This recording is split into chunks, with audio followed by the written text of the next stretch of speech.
नमस्कार। इस training video का उद्देश्य आपको एवरी डीलर सर्वे के वेब बेस्ड डेटा एंट्री पर ट्रेन करने का है। यह वीडियो डिस्ट्रीब्यूटर के सेल्स एग्जीक्यूटिव्स, HCL माइक्रोसॉफ्ट के सेल्स मैनेजर्स और सेल्स ऑफिसर्स और हर उस व्यक्ति के लिए उपयुक्त है जो एवरी डीलर सर्वे वेब पोर्टल की डेटा एंट्री किस तरीके से की जाती है इसे समझना चाहता है। सर्वे शुरू होने से पहले आपके सेल्स मैनेजर्स या सेल्स ऑफिसर्स के थ्रू या आपके जो लोकल ऑफिस हैं, जो रीजनल ऑफिस हैं, उनके थ्रू हर आरडीएस के आपको 10 यूजर आईडी और पासवर्ड्स और वेब पोर्टल का यूआरएल आपसे शेयर किया जाएगा। एज अ डिस्ट्रीब्यूटर आपको हर एग्जीक्यूटिव को एक यूजर आईडी पासवर्ड आपके असाइन कर देना है। किसी आरडीएस के मान लीजिए 10 से ज्यादा अगर सेल्स एग्जीक्यूटिव हैं तो आप आपके सेल्स मैनेजर या सेल्स ऑफिसर का अप्रूवल ले सकते हैं और उसे सपोर्ट डेस्क को भेज सकते हैं और सपोर्ट डेस्क आपको और अधिक जो आपको यूजर आईडीज चाहिए हैं उसे ओपन करने में, उसे खोलने में हेल्प करेगा।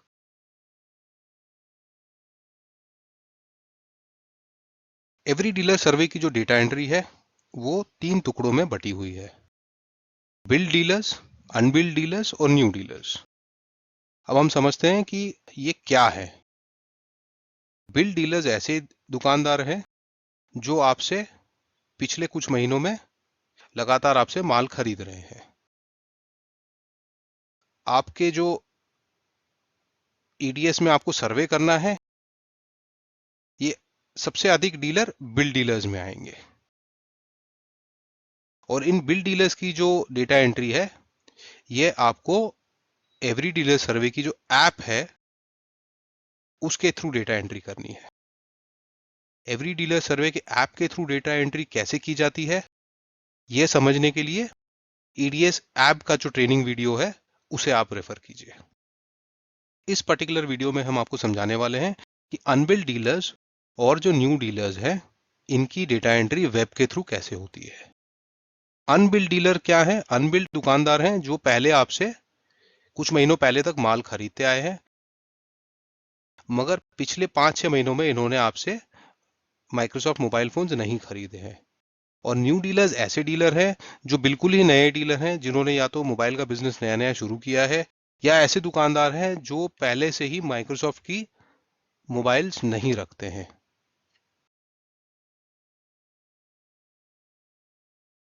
अब हम एवरी डीलर सर्वे के यूआरएल को क्लिक करेंगे और वेबसाइट में लॉगिन करके डेटा एंट्री कैसे होती है ये सीखेंगे। एक चीज जो आपको और सेल्स एग्जीक्यूटिव्स को याद रखनी है वो ये है कि जो 10 हम यूजर आईडी पासवर्ड दे रहे हैं वो user ID password web portal के और मोबाइल ऐप के वो सेम रहने वाले हैं। तो अगर मैं एक सेल्स एग्जीक्यूटिव हूं तो जो यूजर आईडी पासवर्ड मेरा वेब पोर्टल के लिए चलेगा वो यूजर आईडी पासवर्ड मेरा ईडीएस की जो मोबाइल ऐप होगी उसके लिए भी चलेगा। अब इस यूआरएल को क्लिक करते हैं। आप देखोगे कि एवरी डीलर सर्वे का जो होम पेज है वेबसाइट का वो खुल गया है। यहाँ पे आपको हेल्पलाइन के नंबर दिया हुआ है। यह हेल्पलाइन सोमवार से शनिवार तक सुबह 10 बजे से शाम को 7 बजे तक खुली रहती है। किसी भी तरीके की आपको अगर दिक्कत आती है डेटा एंट्री में तो आप वेब पोर्टल के लिए और मोबाइल ऐप के लिए दोनों ही के लिए इस हेल्पलाइन पे कॉल कर सकते हैं।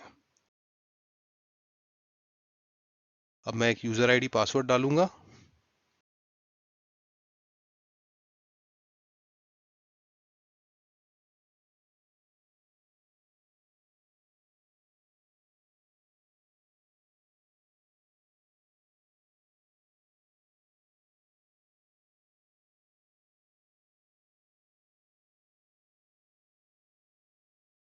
एजी टेलीकॉम के अंदर एक पर्टिकुलर सेल्स एग्जीक्यूटिव के लिए ये क्रिएट किया हुआ यूजर आईडी पासवर्ड है। आप देख सकते हो कि डेटा एंट्री जो है वो 2 टैब्स में खुली है। एक है अनबिल्ड डीलर्स और दूसरे हैं नए डीलर्स। पहले हम अनबिल्ड डीलर्स टैब को समझते हैं। अनबिल्ड डीलर्स में आपको दो तरीके के दुकानदार दिखेंगे। एक पहला टैब है जीटी का सिलेक्शन, जनरल ट्रेड, और दूसरा टैब है आरओटी या एनओटी का सिलेक्शन। ऐसे आरडीएसएस जो सिर्फ जीटी आउटलेट्स को सर्व करते हैं, उन्हें सारे अपने डीलर जो है वो जीटी के अंडर में इस ड्रॉप डाउन में दिखेंगे, आउटलेट नेम सीएसआर कोड के ड्रॉप डाउन में। और जो आउटलेट्स मान लीजिए साउथ में कुछ आरडीएसएस हैं, कुछ ऐसे जो आरओटी को भी सर्व करते हैं, तो आपके जीटी के आउटलेट आपको जीटी टैब में दिखेंगे और आरओटी के जो आउटलेट्स हैं वो आरओटी टैब में दिखाई देंगे। जो sales executives national OT outlets का डेटा एंट्री कर रहे हैं, उन्हें जो नेशनल ओटी आउटलेट्स हैं वो ये वाले टैब में दिखाई देंगे, आरओटी एनओटी वाले टैब में। पहले जैसे जीटी को क्लिक करते हैं, मैं आउटलेट नेम या सीएसआर कोड के टैब को क्लिक करूंगा, तो आप देख सकते हो कि दुकान सर्च करने का जो तरीका है वो दो तरीके से किया जा सकता है। या तो आपको पूरी आउटलेट की लिस्ट दिखाई देगी और आप यहां से स्क्रोलर चला के और आउटलेट लिस्ट सिलेक्ट कर सकते हो, आउटलेट सिलेक्ट कर सकते हो, या आप दुकान का नाम टाइप कर सकते हो। सो फॉर एग्जांपल मुझे अगर सचदेवा इलेक्ट्रॉनिक्स सर्च करना है तो मैं टाइप करूंगा SAC। जैसे ही मैं SAC टाइप करूंगा तो सचदेवा इलेक्ट्रॉनिक्स पे आ गया। या मुझे अगर मान लीजिए गुरुजी इलेक्ट्रॉनिक्स टाइप करना है तो मैं टाइप करूंगा GU और गुरुजी टेलीकॉम पे आ गया। अगर मान लीजिए मुझे दुकान का नाम याद नहीं है, CSR कोड याद है, तो CSR कोड से भी सर्च हो जाएगा। जैसे मान लीजिए मैं एंटर करता हूं NDEL 0122 और देखिए सचदेवा इलेक्ट्रॉनिक्स जिसका कोड है NDEL 01229, ये सिलेक्ट हो गया। तो इसे मैं हटा देता हूं और एक आउटलेट सिलेक्ट कर लेते हैं। मान लीजिए गुरुजी टेलीकॉम को हम सिलेक्ट कर लेते हैं। अब मान लीजिए कि गुरुजी टेलीकॉम ये दुकान बंद हो चुकी है, अब बिजनेस नहीं करती है मोबाइल का। तो एज अ सेल्स एग्जीक्यूटिव आप इस पर्टिकुलर बटन को क्लिक कर सकते हैं कि this outlet is shut down, यह दुकान बंद हो चुकी है। आप जैसे ही इस बटन को क्लिक करेंगे, उसके बाद जो नीचे की जो फील्ड्स हैं ये सारी ग्रे आउट हो जाएंगी। इसका मतलब यह है कि जो नीचे की फील्ड्स है इसका डेटा एंट्री करने की आपको जरूरत नहीं है। आप सीधे जाके सबमिट बटन दबा सकते हैं। तो मान लीजिए मैं इस दुकान का सबमिट बटन दबाता हूं और मुझे मैसेज आ जाता है कि डेटा सेव हो चुका है।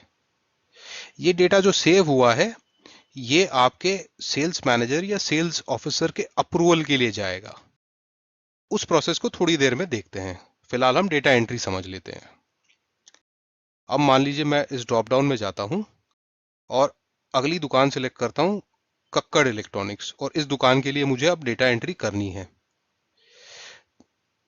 मैं अगली फील्ड जो है आरडीएस सेल्स एग्जीक्यूटिव की जो फील्ड है, ये आप अगर देखोगे तो अभी प्री पॉपुलेटेड फील्ड है। ये किस तरीके से काम करती है कि जब सेल्स एग्जीक्यूटिव पहली बार डेटा एंट्री के लिए वेबसाइट में एंटर करेगा तो सिर्फ पहली बार ये फील्ड ओपन होगी।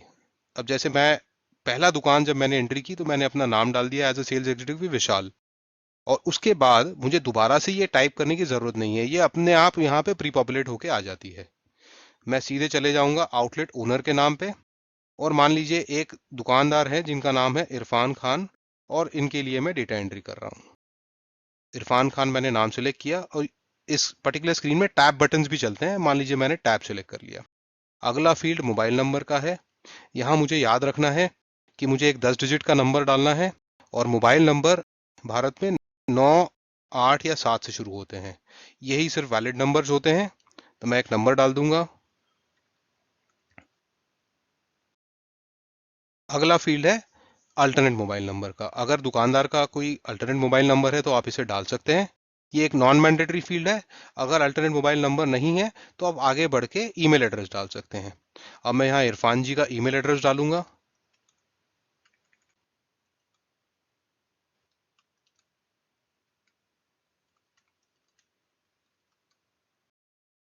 और इरफान जी का अल्टरनेट ईमेल आईडी भी है,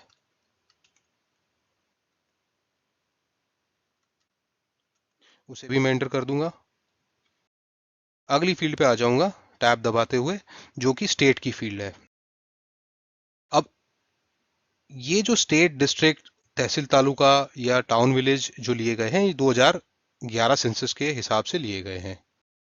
ये पर्टिकुलर फील्ड दो तरीके से काम करती है। जैसे आपने एक बार टैब दबा दिया, या तो माउस से आप सिलेक्ट कर सकते हो, या आप जैसे ही स्पेस बार दबाओगे तो ये ओपन हो जाएगा। तो मान लीजिए जैसे एनसीटी ऑफ दिल्ली मैंने सिलेक्ट किया, टैब दबाया और फिर स्पेस बार दबाया। जैसे ही स्पेस बार दबाया तो नीचे ड्रॉप डाउन बटन खुल गया, और मान लीजिए मुझे अगर साउथ वेस्ट सिलेक्ट करना है तो या तो मैं माउस ले जाके वहां पे सिलेक्ट कर सकता हूं, या सिर्फ टाइप कर सकता हूं एसओ। जैसे ही एसओ दबाऊंगा तो एसओ से स्टार्ट होने वाले जो सारे लिस्ट है वहां पे कर्सर अपने आप आ जाएगा। मान लीजिए मैं साउथ सिलेक्ट करता हूं, टैब दबाया, इस बार दबाया, डिफेंस कॉलोनी सिलेक्ट कर लिया, फिर टैब दबाया, स्पेस बार दबाया, साइदाबाद सिलेक्ट कर लिया। सब डिस्ट्रिक्ट जो फील्ड है, याद रखिए कुछ स्टेट्स में इसे सब डिस्ट्रिक्ट कहते हैं, कहीं लोग इसे तहसील कहते हैं, कहीं तालुका कहते हैं। ये तीनों ही एक ही चीज है। तो आपको स्टेट, डिस्ट्रिक्ट, सब डिस्ट्रिक्ट, टाउन, विलेज सारे सिलेक्ट करने हैं। इसके बाद एक 6 डिजिट का यहाँ पे पिन कोड डालना है, और दुकानदार का एड्रेस टाइप करना है।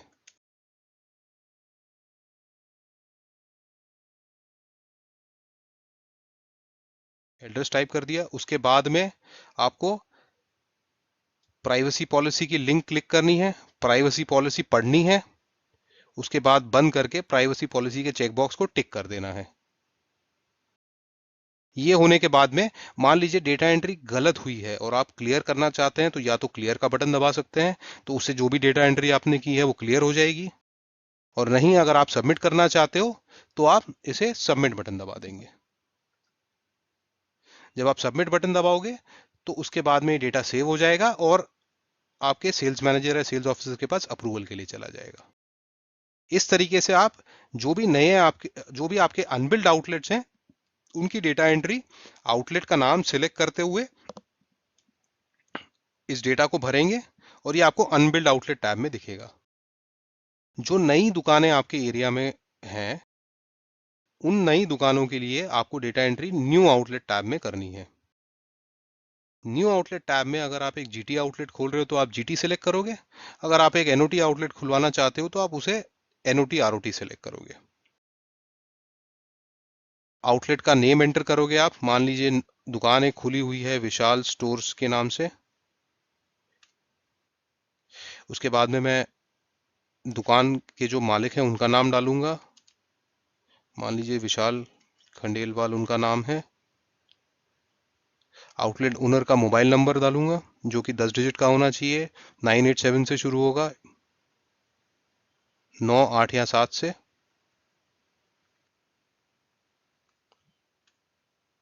Alternate mobile number,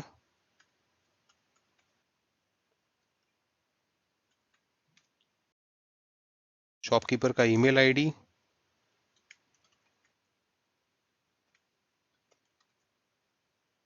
alternate email ID,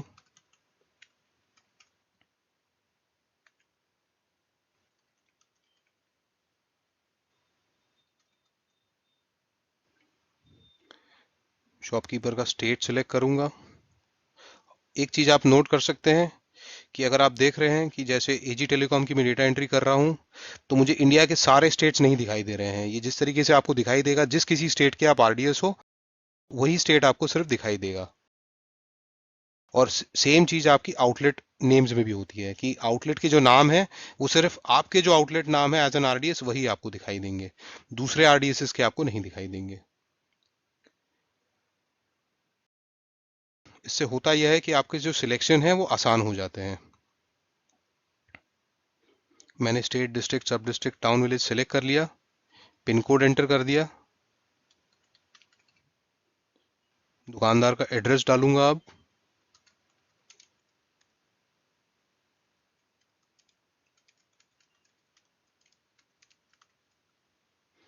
properly पूरा एड्रेस डालिएगा दुकानदार का। प्राइवेसी पॉलिसी को क्लिक करूंगा, प्राइवेसी स्टेटमेंट पढ़ने के बाद में प्राइवेसी पॉलिसी टिक करके अगेन यहाँ पे दोबारा से अगर आप क्लियर करना चाहते हैं तो क्लियर बटन दबाएंगे, सबमिट करना चाहता है डेटा को तो सबमिट बटन दबाएंगे। अब मैं यहाँ पे सबमिट बटन दबा दूंगा। आप देख सकते हो कि डेटा जो है इस आउटलेट का वो सेव हो चुका है। तो डेटा एंट्री हमने देखा कि अनबिल्ड जो दुकानें हैं उनकी डेटा एंट्री अनबिल्ड टैब में करनी है, जहां पे दुकानदारों के नाम ड्रॉप डाउन में आते हैं। नई दुकान खोली है तो न्यू आउटलेट में आपको डेटा एंट्री करना है। जब आप ये डेटा एंट्री खत्म कर लोगे, उसके बाद की प्रोसेस अब हम समझते हैं। मान लीजिए आपके सेल्स एग्जीक्यूटिव जो हैं बंधु, उन्होंने डेटा एंट्री कर ली है। उसके बाद में ये होगा कि जो आपके सेल्स मैनेजर हैं या सेल्स ऑफिसर हैं, उन्हें दिन में एक बार इस तरीके की एक ईमेल दिखाई देगी, जिसमें सारे आउटलेट के नाम कोड डले हुए होंगे और राइट साइड में एक लिंक दिखाई देगी जिसे लिखा होगा होगा क्लिक हियर। मान लीजिए जमजम सेलेक्ट कर लेता हूं। आप देख सकते हो कि ये एक दुकान खोली गई है जमजम के नाम से, और एज अ सेल्स मैनेजर या सेल्स ऑफिसर जो भी एंट्री सेल्स एग्जीक्यूटिव ने की है, सारी आपको एंट्री दिखाई देगी। आपको ये करना है कि सारी एंट्री आप चेक कर लोगे। चेक करके अगर सारी एंट्री सही दिखाई देती है तो आप अप्रूव बटन दबाओगे। आपके अप्रूव बटन दबाते से ही ये डेटा जो है ये सही मान के और सेव हो जाएगा। अगर मान लीजिए किसी कारणवश आप सोचते हो कि कोई डेटा एंट्री गलत है, तो आप इसे रिजेक्ट कर सकते हो। रिजेक्ट करने के लिए रिमार्क का जो फील्ड है ये कंपलसरी फील्ड है। तो मान लीजिए जैसे ये पर्टिकुलर आउटलेट है और इसे सेल्स मैनेजर रिजेक्ट करना चाहते हैं, वो इस कारण से कि ये सोचते हैं कि ये जो दुकान है ये बुरारी टाउन में नहीं है। तो मान लीजिए यहाँ पे ये इन्हें रिजेक्ट करना है, तो ये एक रिमार्क डालेंगे, this outlet is not in Burari town, please select correct town name and submit again, और ये इसे रिजेक्ट का बटन दबा देंगे। सेल्स मैनेजर के रिजेक्ट करते से ही दो एक्शंस होती हैं। पहली एक्शन ये है कि एक ईमेल डिस्ट्रीब्यूटर के पास चली जाएगी और हम एक सैंपल रिजेक्शन की ईमेल देखते हैं।